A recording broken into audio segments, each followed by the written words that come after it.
दोस्तों, इस वीडियो में हम एक बहुत ही सेंसिटिव टॉपिक पर बात करने वाले हैं, जो देखकर आप चौंक जाएंगे और आपकी आंखें खुल जाएगी। अगर आपके घर में छोटे छोटे बच्चे हैं, वो आपके भाई बहन भांजे भतीजे या फिर आप उन बच्चों के पेरेंट्स हैं, तो ये वीडियो आप एंड तक जरूर देखें। इस वीडियो में हम रियलिटी शोज की रियलिटी चेक करेंगे। इन रियलिटी शोज में बच्चों को किस तरह से इस्तेमाल किया जाता है, इसका बच्चों के मेंटल हेल्थ और फ्यूचर करियर पर क्या असर होता है, और ऐसे में अपने बच्चों के प्रति पेरेंट्स की क्या क्या जिम्मेदारी बनती है, ये हम देखेंगे। वीडियो शुरू करने से पहले आप ये छोटे छोटे क्लिप्स देखिए और हमें बताइए कि इसमें आपको क्या क्या चीजें गलत लग रही है। ड्रीमम वेकअपम क्रिटिकल कंडीशनम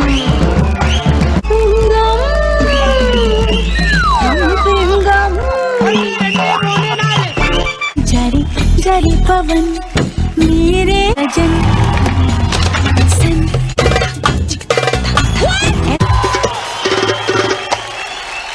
तुम तक चुरुप तक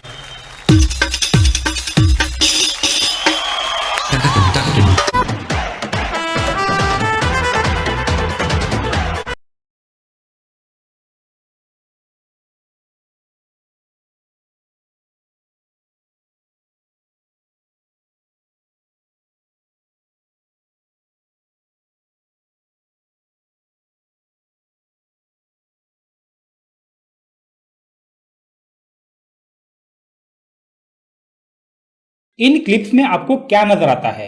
देखिए किस तरह से ये 7-8 साल के मासूम बच्चे गंदे गंदे डबल मीनिंग वाले गानों पर वल्गर कपड़े पहनकर चेस्ट मूव, हिप मूव और इरोटिक एक्सप्रेशन देकर डांस कर रहे हैं।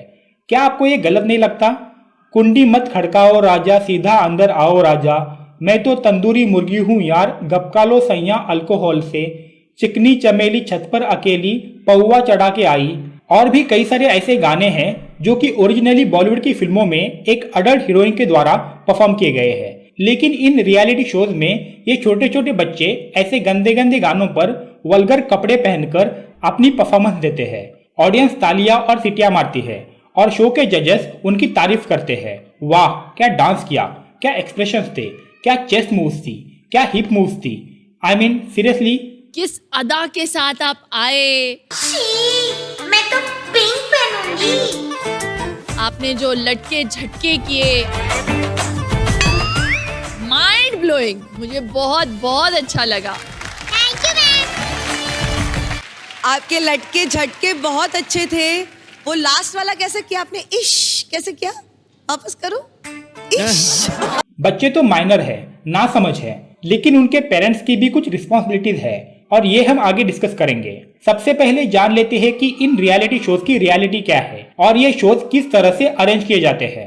ये reality show programmes private entertainment TV channels के द्वारा ज्यादा व्यूवरशिप और पैसा कमाने के लिए अरेंज किए जाते हैं। अगर आप किसी भी पॉपुलर टीवी चैनल की बात करें, जैसे स्टार प्लस, जी टीवी, कलर्स, सोनी, तो इनके लिए उनके चैनल की टीआरपी बढ़ाने का सबसे आसान तरीका है रियलिटी शोज। जहां इन रियलिटी शोज में हिस्सा लेने के लिए इंडिया के कोने कोने से लोग मुंबई आते हैं।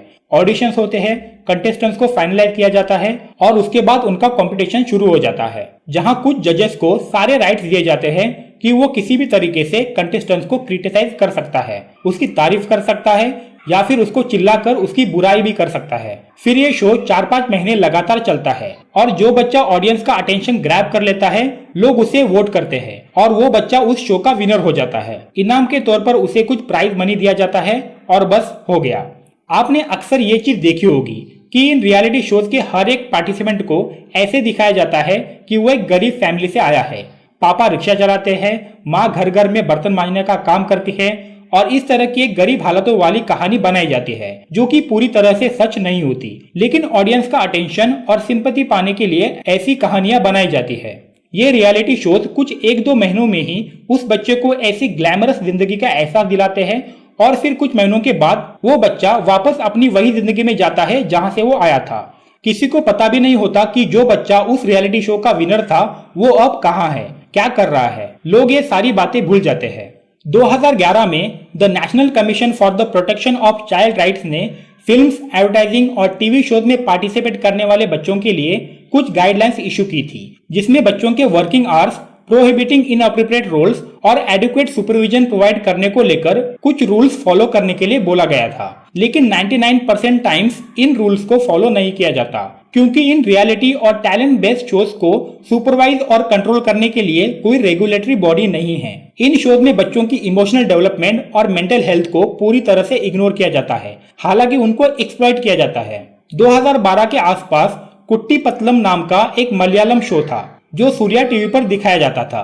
बेसिकली ये एक चिल्ड्रन शो था जिसमें 2 से 5 साल के बच्चों के साथ गपशप की जाती थी, लेकिन इस शो में इस तरह की इनअप्रोप्रिएट बातें और क्वेश्चन किए जाते थे कि आप शॉक रह जाएंगे। फॉर एग्जाम्पल, शो का एंकर एक छोटी सी 3 से 4 साल की बच्ची के पास जाता है और उससे पूछता है कि आप किस तरह का हस्बैंड पसंद करेंगी और ऑडियंस में किसी एक को पिक कर लो। वो मासूम सी बच्ची ऑडियंस में बैठे एक इंसान की तरफ इशारा करती है और सारे ऑडियंस हंसने लगते हैं। फिर एक दूसरे बच्चे से पूछा जाता है कि क्या तुम्हारी मम्मी तुम्हारे पापा का फोन चुपके से चेक करती है? बच्ची कहती है हाँ। फिर उसे पूछा जाता है क्या तुम्हारे पापा की गर्लफ्रेंड पापा को रात में कॉल करती है? बच्ची कहती है हाँ, एक आंटी है जो पापा को कॉल करती है, जिसकी वजह से मम्मी पापा का झगड़ा होते रहता है। मतलब देखिए किस तरह के क्वेश्चंस इन बच्चों को इस शो में पूछे जाते थे। फाइनली 2016 में इस शो को Kerala state commission for child rights ने इनअप्रोप्रिएट कंटेंट के लिए बंद करवाया। हमें ये रियलिटी शोज में पार्टिसिपेट करने वाले बच्चों के टैलेंट को देखकर काफी अच्छा लगता है, लेकिन क्या आपको पता है इसके बच्चों के डेवलपमेंट पर और मेंटल हेल्थ पर क्या क्या असर होते हैं? सबसे पहले तो ये बच्चे इन शोज में पार्टिसिपेट करने के लिए इंडिया के कोने कोने से छोटे छोटे शहरों से ऑडिशन देने आते हैं। ऑडिशंस के लिए 10-10 घंटे लाइन में खड़ा रहना पड़ता है। ऑडिशन में कुछ ही बच्चे सिलेक्ट हो जाते हैं, बाकी सारे बच्चे अपने घर चले जाते हैं।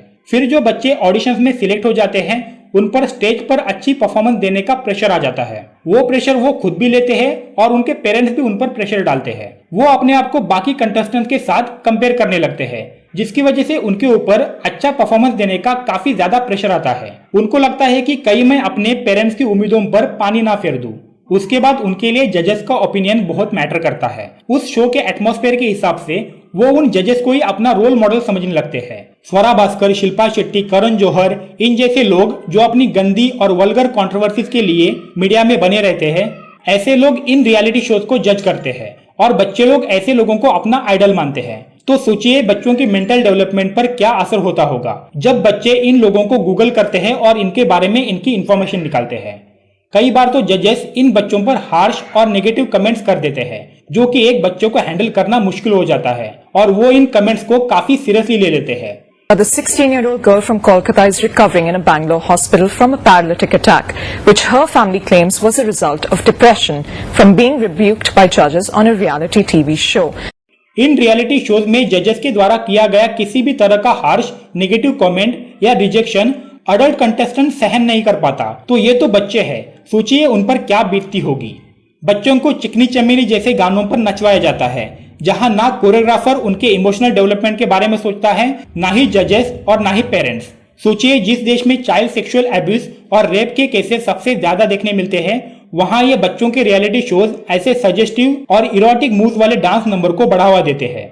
आगे चलकर ये बच्चे इसी चीज को कूल समझने लगते हैं, क्योंकि ऑडियंस इस पर तालियां बजाती है, सीटियां मारती है, तो उन्हें लगता है कि वो जो भी कर रहे हैं उसमें कुछ गलत नहीं है। और ये तो सिंपल सी बात है, क्योंकि बच्चे तो माइनर और नासमझ होते हैं। वो तो उसी चीज को सही बोलेंगे जो चीज उनके पेरेंट्स उन्हें सिखाएंगे या सोसाइटी उन्हें सिखाएगी। आज भी आप देख सकते हैं कि किस तरह से छोटी छोटी 10-10, 12-12 साल की लड़कियां इंस्टाग्राम पर छोटे छोटे कपड़े पहनकर फोटोज डाल रही है, गंदे गंदे गानों पर रील्स बना रही है।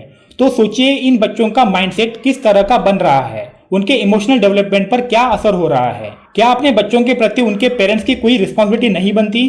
बच्चा जब तक माइनर है 18 साल तक उनकी पूरी जिम्मेदारी उनके पेरेंट्स की होती है। उन्हें ये सोचना चाहिए कि पढ़ने लिखने की उम्र में बच्चा शीला की जवानी, 4 बोतल वोडका, तू नंगा ही तो आया था, क्या घंटा लेकर जाएगा, ऐसे गानों पर डांस करेगा तो उसकी मेंटल डेवलपमेंट पर क्या असर होगा। रियलिटी शोज का प्लेटफॉर्म बुरा नहीं है, लेकिन रियलिटी शोज के नाम पर जो चीजें हो रही है वो गलत है। इन रियलिटी शोज की वजह से कई सारे टैलेंट्स को रिकॉग्निशन मिला, कई सारे लोगों का करियर बना और कई सारे लोग फेमस भी हुए। लेकिन आपको ये जानना भी जरूरी है कि ये आंकड़ा 1% से भी कम है। इन रियलिटी शोज में पार्टिसिपेट करने वाले कंटेस्टेंट्स में से 99% लोग वापस अपनी पुरानी जिंदगी में लौट जाते हैं। तो पेरेंट्स को अपने बच्चे को इसके बारे में पहले से ही बताना जरूरी है, ताकि बच्चे इसी को अपना करियर समझकर 1-2 महीने के ग्लैमरस लाइफ की चक्कर में अपना फ्यूचर बर्बाद ना करें। अक्सर ये चीज देखी जाती है कि इतनी सी उम्र में और थोड़े ही समय में बच्चे को पब्लिसिटी, कैमरा, एक्शन, ग्लैमर मिल जाता है और फिर थोड़े समय बाद वो अपनी पुरानी जिंदगी में वापस चला जाता है, जो कि उसको मेंटली बहुत स्ट्रेस देती है और वो डिप्रेस महसूस करता है। तो ये बातें पेरेंट्स को समझनी चाहिए और अपने बच्चे को फेलियर से डील कैसे करते हैं ये सिखाना हर पेरेंट्स की जिम्मेदारी है। साथ ही साथ पेरेंट्स को ये भी समझना चाहिए कि जिस गाने पर उनका बच्चा परफॉर्म कर रहा है, क्या वो गाना उसकी एज के हिसाब से सही है, क्या उसे ऐसे वल्गर कपड़े पहनकर नचवाना सही है, क्या ऐसी चीजें करने पर उसकी मेंटल डेवलपमेंट पर बुरा असर पड़ सकता है। साथ ही साथ हमारी टेलीविजन ब्रॉडकास्टिंग मिनिस्ट्री को भी इन रियलिटी शोज के लिए एक स्ट्रिक्ट गाइडलाइंस इशू करना और एक रेगुलेटरी बॉडी को अपॉइंट करना जरूरी है।